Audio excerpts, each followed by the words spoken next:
¿Les parece? Vamos a orar, como Susi nos comentó, vamos a regresar a lo que venimos el día de hoy, tratar de poder escuchar lo que Dios tiene para cada uno de nosotros esta mañana. Padre, en tu nombre tomamos este lugar santo y este tiempo santo, porque nos acercamos a ti, Señor, con la intención de escuchar tu voz. Ponemos todo en tus manos, Señor, aún el equipo electrónico y las computadoras y todo lo que se necesita, Señor, hasta aquí llegamos. De aquí en adelante tú nos dices por dónde caminamos. Que sea tu Espíritu el que nos esté guiando a cada uno de nosotros y que recibamos, Señor, lo que tú tienes preparado para cada uno, en el nombre de Cristo Jesús. Amén y amén. Esta mañana quiero hacer algo muy especial. Yo necesito para esta plática que uses mucho tu imaginación. Hay mucho que te quiero platicar, pero yo necesito que no pierdas la pista. Va a haber pocas láminas y hay mucho que escuchar de lo que hoy quiere el Señor dejar en nuestro corazón. La palabra es muy sencilla. Este es el toque de las manos de Jesús.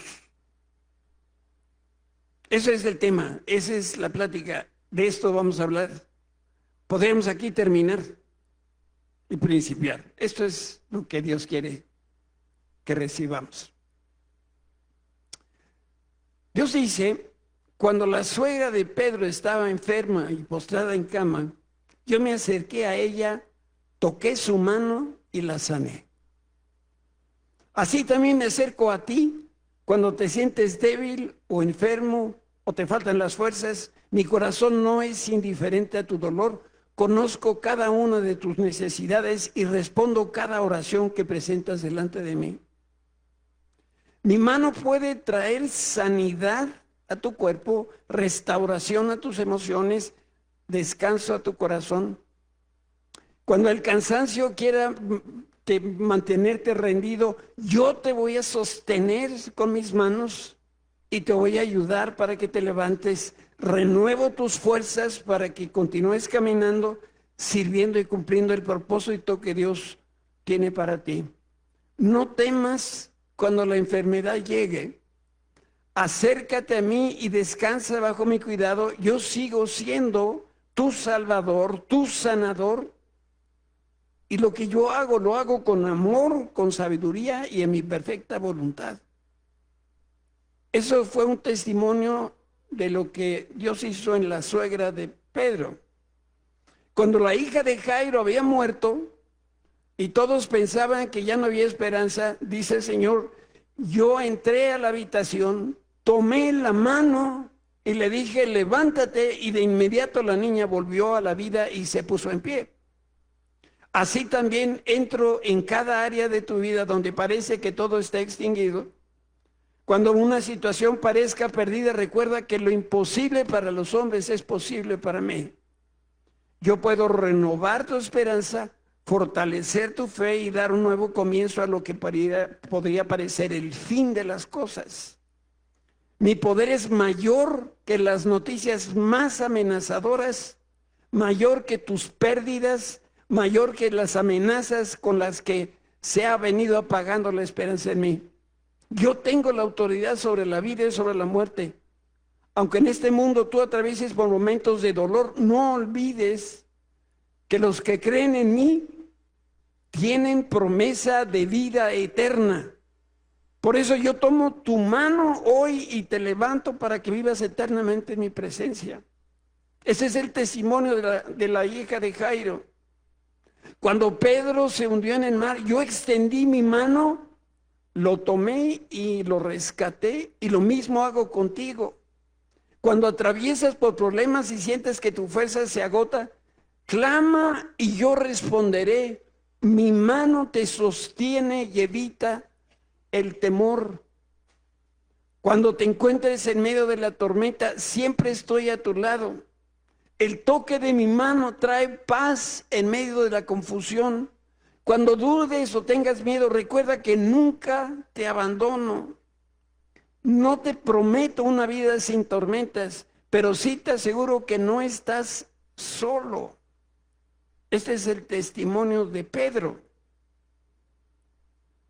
Cuando llevaron los niños delante de mí, dice Jesús, yo los recibí en mis brazos y puse mis manos sobre ellos y los bendije.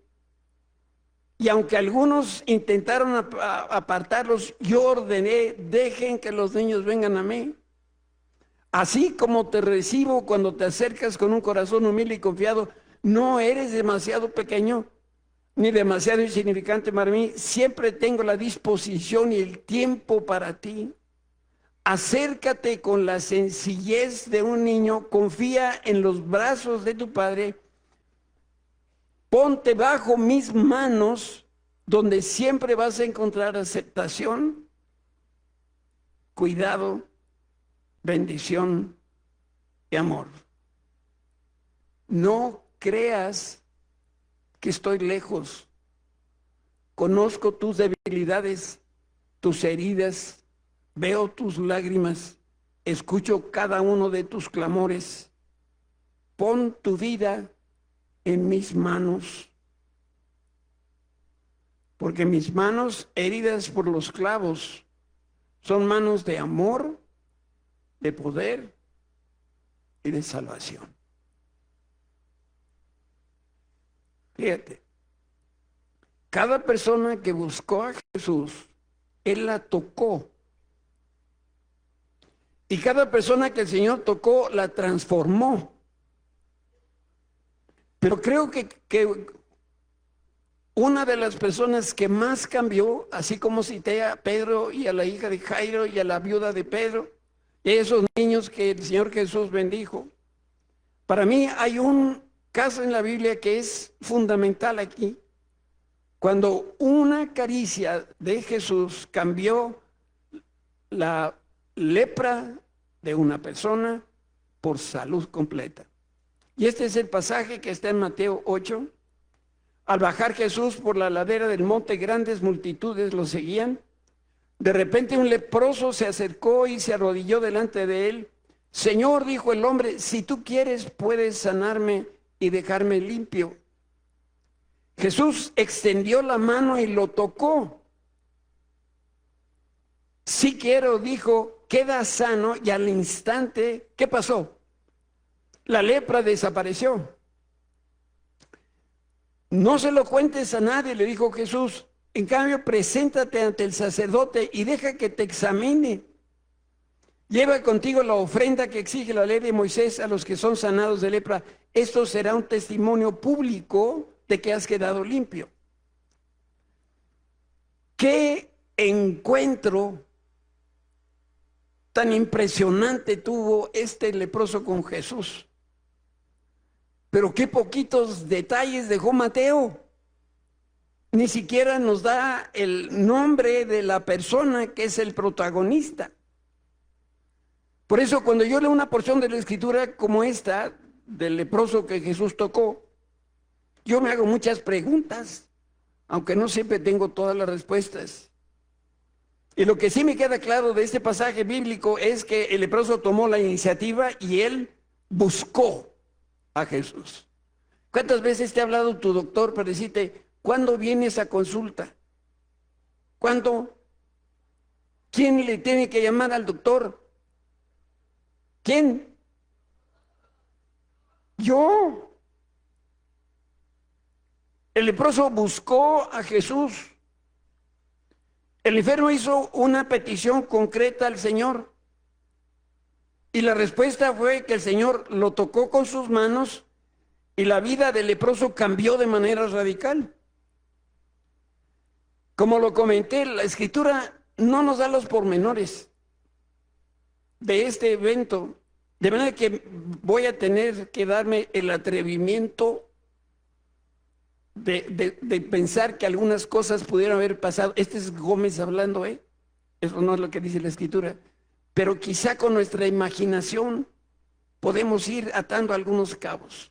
Miren, lo más probable es que nadie quisiera tocar a este hombre, ni su esposa, ni sus hijos, ni sus amigos. Y lo digo porque en el mejor de los casos al leproso solo lo veían a la distancia y nadie se le acercaba. Y yo creo que hay muy pocas cosas en la vida que comparan a una caricia.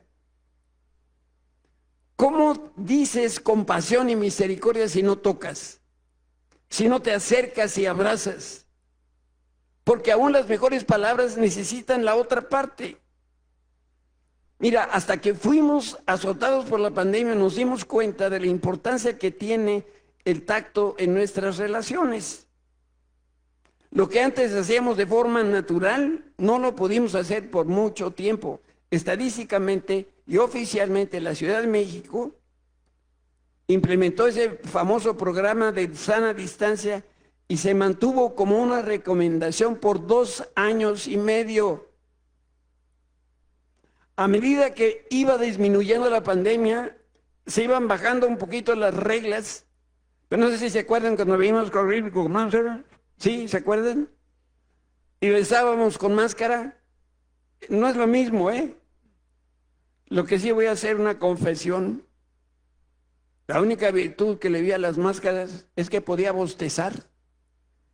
Y de ahí se daba cuenta.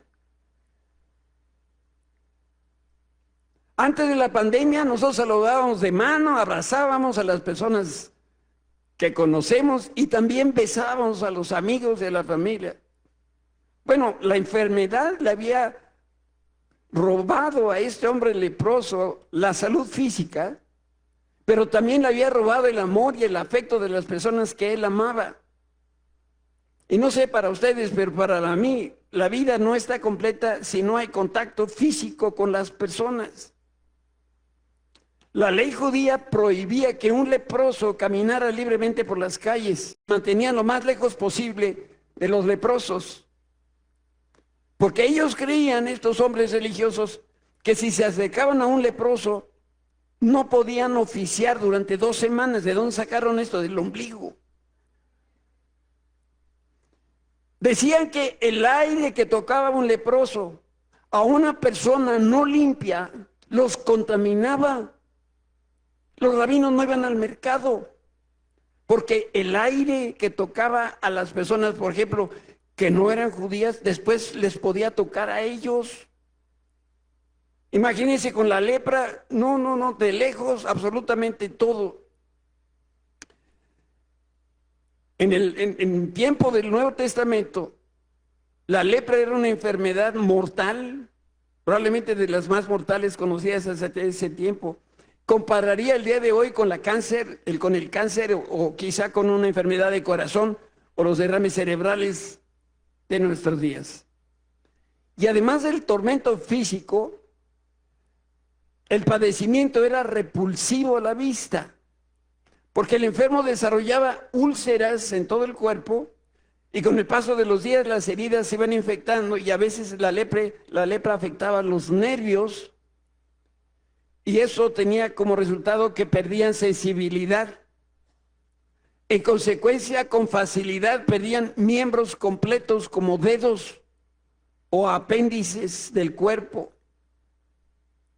Esto está documentado que sucedía en leprosarios, no en tiempos bíblicos, en tiempos más para nuestras fechas. Leí yo esto y nunca se me va a olvidar. Un médico estaba tratando a los enfermos en un leprosario hace quizá principios del siglo pasado y notaba que los leprosos de pronto les faltaba el lóbulo de la oreja o les faltaba una falange o les faltaba un pedazo de piel y entonces no podía explicarlo y se puso como tarea voy a investigar qué cosa. Se metió en la habitación donde dormían los leprosarios y dijo, hoy no duermo, voy a ver qué pasa. Y vio para su asombro y asco que las ratas salían y como no había sensibilidad, venían y se comían los apéndices de las personas con lepra. Por lo tanto, las consecuencias sociales de la lepra hacían que estos tuvieran que vivir en leprosarios, porque esto era extremadamente contagioso. Por lo tanto, las personas tenían que vivir en aislamiento y sus únicos compadres eran otros iguales o peores que ellos.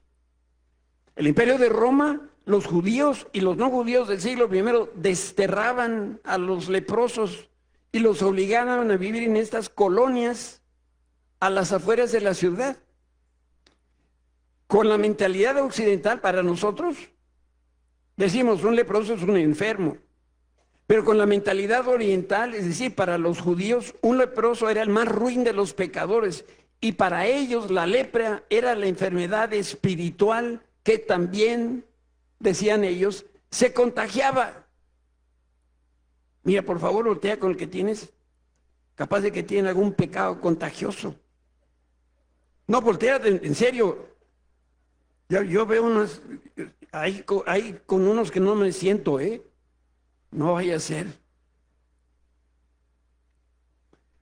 En consecuencia, la persona contagiada era expulsada de su hogar, de toda actividad civil y religiosa, y eran excluidas del círculo familiar, de los amigos. Por eso el enfermo se iba deteriorando físicamente, pero también en términos emocionales y espirituales, y lo obligaban a vivir solo entre los escombros y la basura de la ciudad. El día que el sacerdote declaraba que la persona tenía lepra, podían haber pasado 5 años. Ya estaban leprosos, pero todavía no se veía en la piel. Entonces, por eso cuando había contagio de lepra era agárrense porque les va a pescar a todos. Y como sabían de esas condiciones, por eso trataban de estas leyes raras para poderse defender de algo que no sabían. Por eso las personas fuera de la familia que vivían con uno que ya tenía la lepra, pero no se le había todavía notado externamente, estaba obligado a denunciarla a las autoridades religiosas. ¿Para qué? Para que lo expulsara. La ley obligaba al leproso a informarle al sacerdote que estaba enfermo. Si no lo hacía, la familia pagaba las consecuencias. Por eso el día que el sacerdote declaraba a la persona que estaba oficialmente leprosa, nadie más lo volvía a tocar en su vida. Y eso es lo que creo que pasó con el leproso de Mateo 8. Y a partir de ese momento se convirtió en un muerto entre los vivos. La lepra no solamente marcaba la pérdida de la salud, sino que era la pérdida de la familia, de las posesiones materiales, de los amigos, de incluso qué futuro podría tener un leproso. Y vivía con otros igual o peor que él o ella. La familia a veces llevaba alimento o a veces dejaba a las afueras algo de dinero para que se pudiera sostener. Pero definitivamente nadie podía hablar con el enfermo. A los leprosos todos les daban la espalda y nadie se atrevía a tocarlos. Déjame recordarte otro personaje brevemente. ¿Cómo era el ejército de David? 1 Samuel 22:1 dice: David salió de Gat y escapó hacia a la cueva de Adulán. Cuando sus hermanos y parientes se enteraron de que David estaba en Adulán, fueron a verlo. Muchos se unieron a David. Yo quiero que noten cómo eran los valientes de David. Y por favor, tú me dices si te cae uno de estos atributos.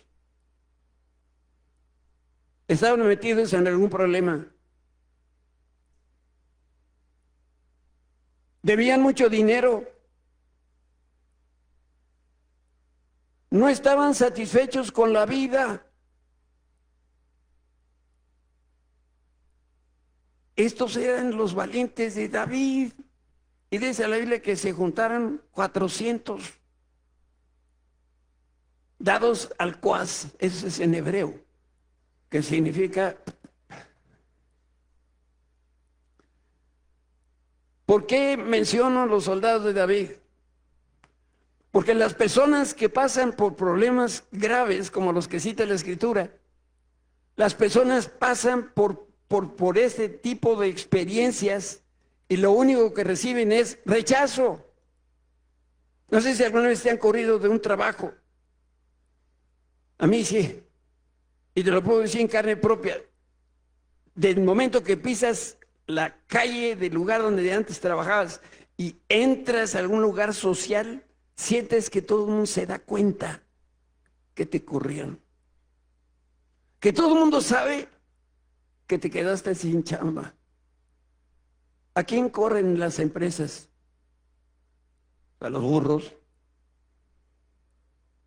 ¿A quién más? Un buen empleado nunca lo corren. O sea que si alguna vez te han corrido, compadre o comadre, vente que yo te entiendo, a mí me corrieron de 4 empleos. No lo digo con orgullo, lo digo con vergüenza. Yo recuerdo haber llegado a la casa y ver los ojos de mi esposa y de mis hijos, decirle, me corrieron otra vez. Y entonces, más trabajo tenía yo en la casa, más lavado, más planchado, más todo. Era el mío de la casa.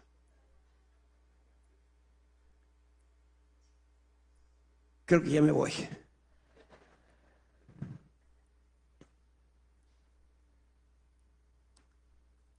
Esto que hoy comparto está muy cerca de mi corazón,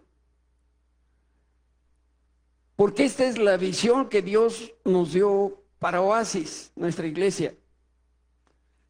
El Señor nos mandó levantar una ciudad de refugio, un hogar para todos los leprosos que el Señor nos va a enviar. La Biblia dice, aquí vendrán a refugiarse el homicida para que no muera en manos del vengador.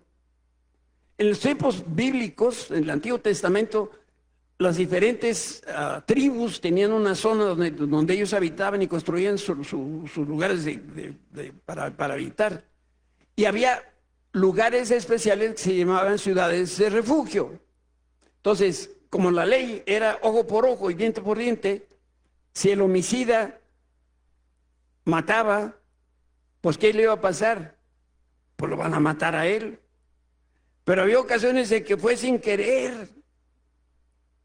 O sea, yo traía el hacha y estaba yo cortando leña y de pronto pasó mi compadre y le di en el pescuezo. Fue sin querer. Entonces, cuando eso sucedía, la gente corría a estas ciudades de refugio y no les podía hacer nada hasta que el sumo sacerdote en aquel lugar muriera. Entonces era bien seguro. Imagínense quién llegaba a las ciudades de refugio. Personas como quienes, como tú y como yo.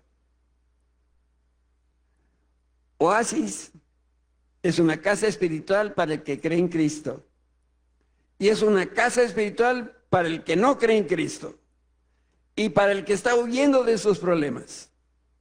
Por eso hoy abre tus ojos, observa cuántas personas alrededor de ti la están pasando mal y están solas.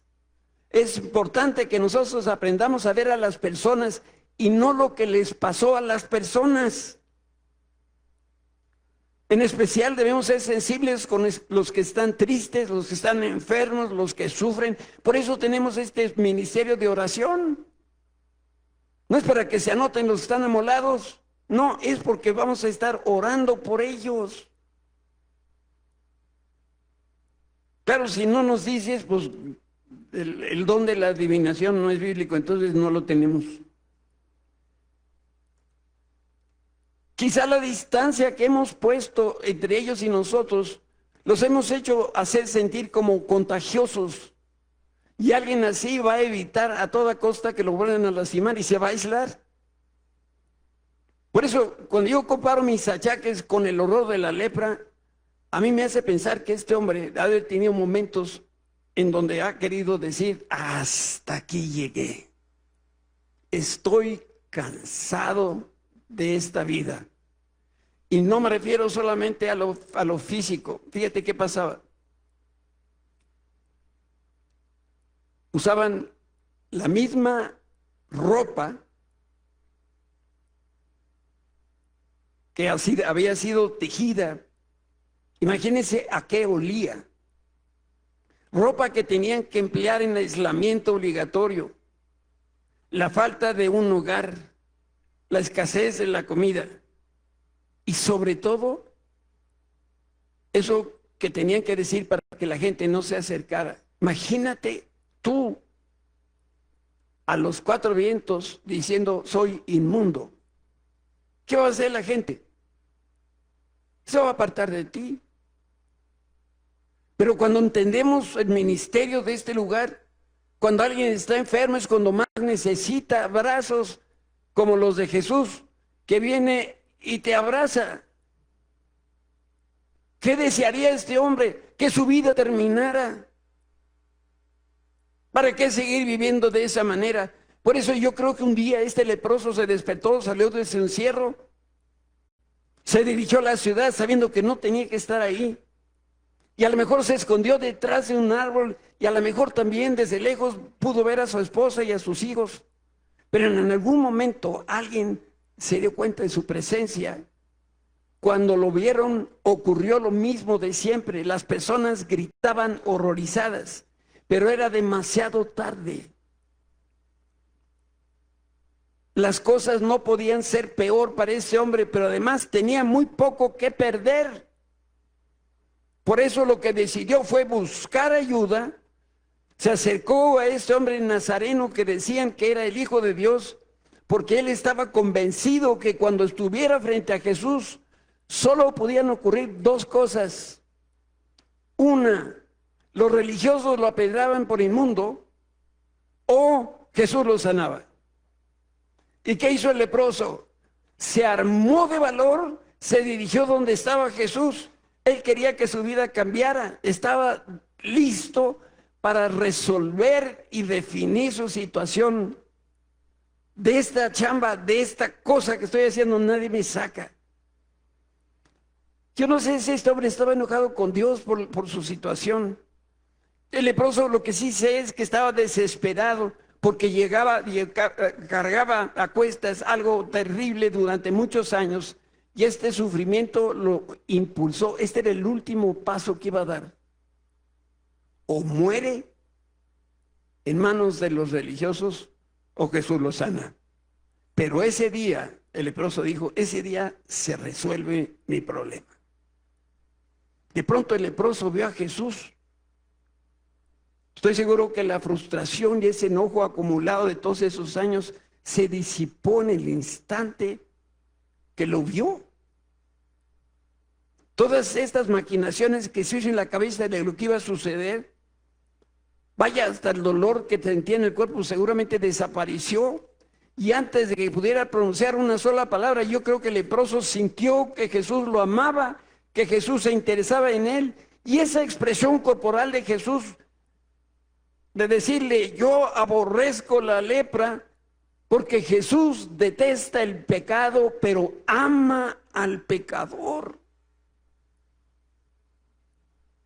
Y yo creo que este hombre sabía en su espíritu que Jesús, con la forma en que lo veía, la forma que su cuerpo daba la expresión, no sé si Jesús levantó las manos o hizo alguna otra cosa, pero de pronto todo ese rencor y todo ese coraje acumulado de años se tradujo en confianza, en esperanza nueva, y vio que Jesús caminaba, vio a las personas que lo seguían y esperó hasta tenerlos cerca.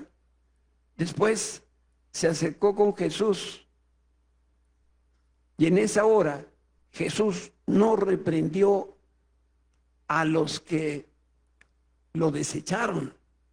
Jesús se fue con este hombre enfermo y sencillamente el Señor prefirió mostrarle al leproso su amor inconmensurable y su compasión. Y en medio de toda esa conmoción, la multitud seguramente se ha de haber apartado, pero Jesús no. Desde el día que el sacerdote lo declaró hombre inmundo, nadie lo había vuelto a tocar. Y ahora Jesús estaba delante del leproso y no tenía la intención de apartarse de él. Y mira qué le dijo: si tú quieres, Señor, puedes sanarme y dejarme limpio. Esta fue la primera vez en muchos años que alguien había tocado al leproso. Leemos en la Escritura que Jesús extendió la mano, lo tocó y le dijo: sí quiero. Queda sano, y la lepra desapareció.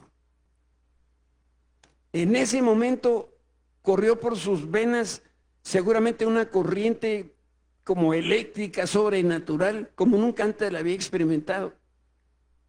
Yo creo que han de haber sido torrentes de vida que salían de su interior. Y los miembros de su cuerpo que antes estaban adormecidos, ahora vibraban de salud. La debilidad había desaparecido.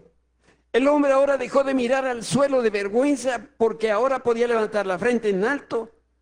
Ahora el rostro era ya no de dolor ni de tristeza, sino que ahora estaba contento, había alegría. Jesús se acercó, le dijo: no se lo cuentes a nadie. Y le dijo Jesús: en cambio, preséntate al sacerdote y deja que te examine. Llega contigo la ofrenda que exige Moisés a los que son sanados de lepra. Esto será un testimonio público de que has quedado limpio. Fíjense qué interesante.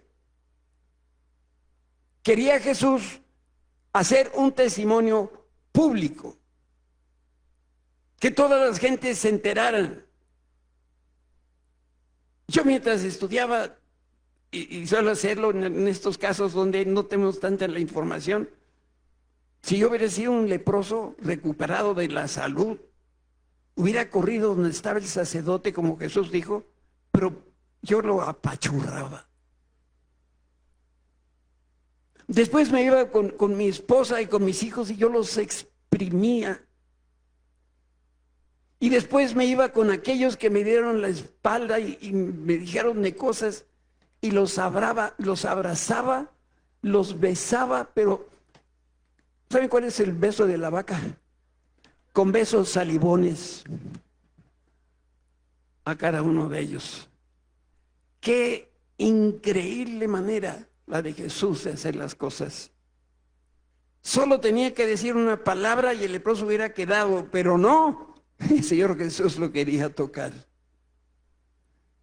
Ese era un acto de misericordia, pero también era la manera como Jesús estaba honrando al leproso para que todos lo vieran. Toda esa bola de no sé qué, porque en hebreo no hay de esa palabra, que me dieron la espalda, ahora lo veían brincar y lo veían feliz. ¿Por qué? Porque tocar es algo extraordinariamente personal. Y al tocar el leproso, el Hijo de Dios declaraba que todo el mundo supiera que Él aceptaba al que el hombre había rechazado. Y en esa hora Jesús dio su mensaje elocuente, predicado sin palabras. Y este mensaje silencioso fue: lo que el hombre considera indigno, Dios le da valor. Lo que el hombre considera inmundo, sucio, Dios lo perdona y lo acepta y lo abraza. Quiero terminar este tiempo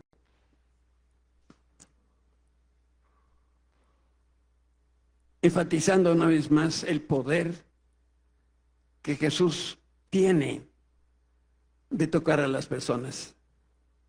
Mateo, el recolector de impuestos, escribió que la enfermedad del cuerpo del leproso salió en el instante que Jesús lo tocó. Y después le dijo que era sano, pero primero lo tocó. El pasaje no lo menciona, pero yo creo que en esa misma hora Jesús ha de haber sanado todas las demás enfermedades de este hombre. Cuando se acercó y lo tocó, si tenía gastritis, colesterol, ansiedad, soledad, rencor, tristeza, estrés, se fue de volada. ¿Qué pasa cuando estamos enfermos? Lo que añoramos más que otra cosa es que alguien venga y nos abrace, nos soe la mano y que nos diga que todo va a estar bien.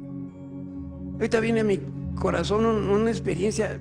Me estaban haciendo uno de estos estudios donde te meten al túnel, un doctor, ¿cómo se llama eso?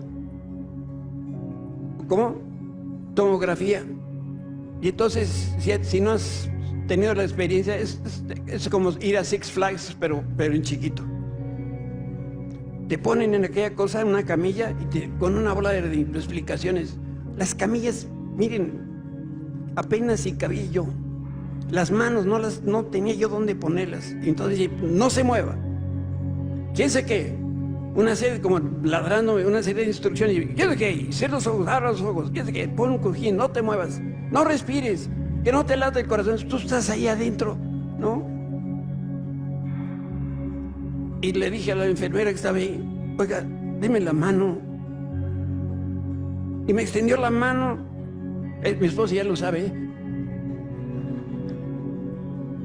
Ay, sentí la mano de un humano en un momento de necesidad. Y miren que estaba yo ahí.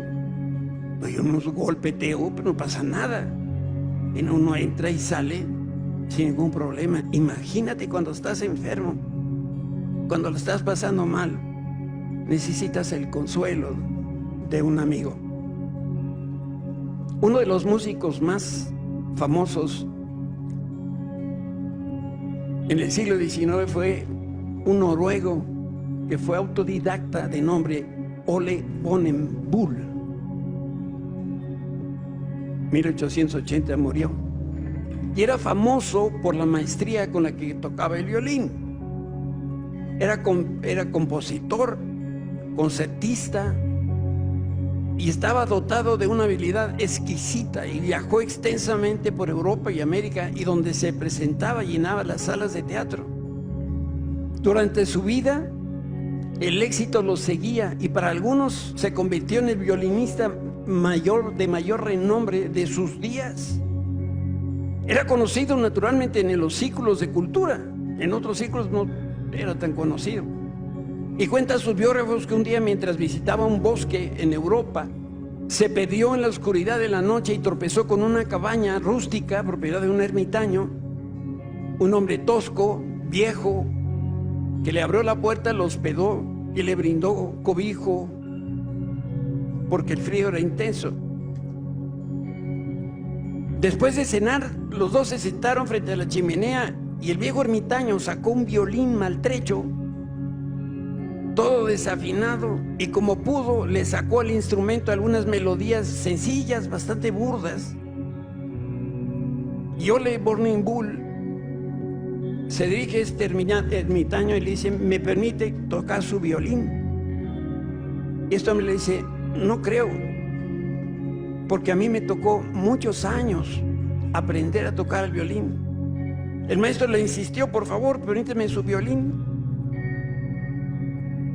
Y Ole Bull tomó en sus manos el instrumento todo destartalado, colocó el arco sobre las cuerdas y produjo una música tan hermosa que el ermitaño empezó a llorar. ¿Por qué te cuento esto? Porque tú y yo somos instrumentos maltrechos, las cuerdas de nuestra vida están rotas, sueltas, el arco está torcido.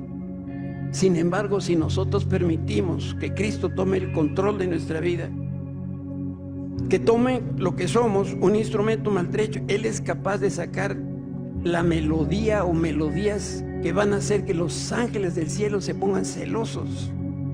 Y lo único que tú y yo necesitamos es seguir lo que hizo este leproso, ir donde Jesús y Jesús hace todo lo demás. Si tu vida está hoy llena de pecado y de cosas desagradables, te sientes sucio como si fueras un leproso de estos de la Biblia, no tienes por qué seguir viviendo igual. El Señor hoy te invita para que vengas a sus brazos cariñosos. Y si tú crees en Cristo y crees que Él es Hijo de Dios y Él murió en la cruz por tus pecados, Él te abraza y te hace parte de su familia. Yo no sé si alguna persona aquí en su vida ha tomado una decisión como esta, de decirle: Señor Jesús. Si estuviera Pedro, yo sé lo que le diría, Señor Jesús, no solo tócame, ven y abrázame y apriétame y no me dejes más. Pero si tú crees que hay algo en tu vida que está impidiendo eso, producto de algo que tú sabes que no es correcto, te tendrías el valor de levantar tu mano y decir: sí, pues yo soy de estos, mi corazón está medio destartalado, medio cochino, creo que vuelvo a lepra. Levanta tu mano, vamos a orar juntos. Tú dime después de mí: Señor Jesús, yo creo que eres el Hijo de Dios y creo que moriste en la cruz. Con tu sangre preciosa lava todos mis pecados y déjame como la nieve de blanca.